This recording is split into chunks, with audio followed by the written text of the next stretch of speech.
அனைவருக்கும் இனிய காலை வணக்கம்.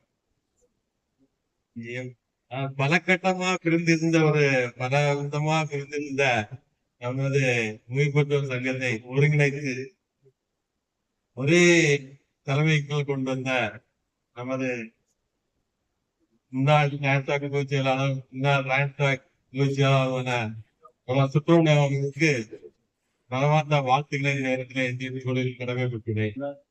நான் ஏற்கனவே நம்ம நான்சாக்ல ஒவ்வொரு மீட்டிங்லயும் மாநில செயற்கையில வாதங்கள் வரும்.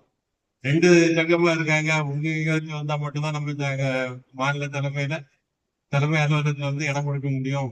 அந்த மாதிரிதான் கிட்டத்தட்ட ஒரு 10 வருஷமாட்டு இந்த சண்டை நீடித்து இருந்தது.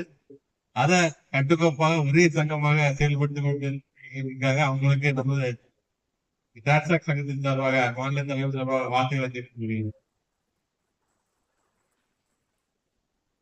அதாவது நீங்க எல்லாம் பழைய இதுல போராடி எடுத்து வாங்கி தந்தத கெட்டி காக்கிறது எங்களுக்கு பெரிய பாடா இருக்கு. திருப்பி பாத்தீங்கன்னா நமது ஊதியம் வந்து எப்பவும் மாத இறுதியில இருந்து ஊதியம் வாங்கிட்டு ஆனா இப்போ உள்ள காலகட்டம் ஜனவரி 2003 ஒவ்வொரு போட்டுக்கும் நிதி ஒதுக்கீடு சொல்லி போராட்டம் பண்ணிட்டு நிலைமையில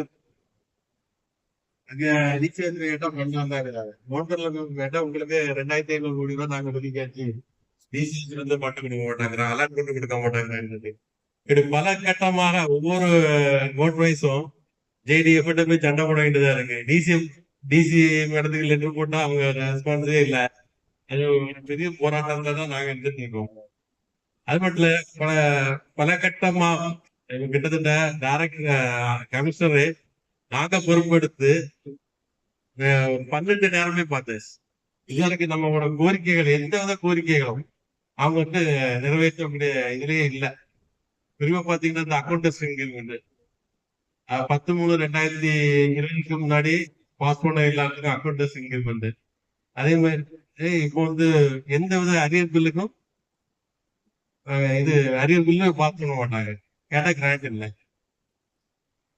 பிக்சேஷனா இருக்கட்டு, பிக்சேஷன் எல்லாம் மதுரையில சேர்க்கவே மாட்டாங்க. ஒரு ஜூனியர் செட்ல இருந்து அசிஸ்டன்டா ப்ரொமோஷன் ஆறாருன்னா அந்த அசிஸ்டன்ட் போஸ்டிங்ல கிராண்ட் கொடுக்க மாட்டாங்க. ஜூனியர் செட்ல இருந்து சம்பளம் ஆனா அந்த போஸ்ட் அசிஸ்டன்ட்ல இருக்கு.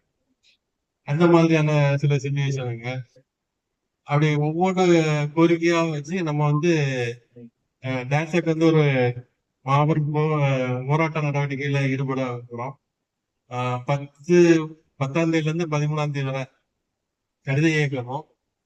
அதுல 23ஆம் தேதி அடுத்த அவ்வளவு ஆர்டிஐ ஆபீஸ்ல ஒரு தர்ணாவும் 7/10/2025 அன்னைக்கு நம்ம டிசி ஆபீஸ் முன்னாடி பெருந்திர ஆர்ப்பாட்டம் நடந்திருக்கு, பெருந்திர முறையில் நடந்திருக்கும் முடிவு பண்ணியிருக்கோம். அதுல உங்க டான்சாக் சங்கமும் கலந்து ஆதரவு தரணும் நேரத்தில் தெரிவித்துக் கொள்கிறேன்.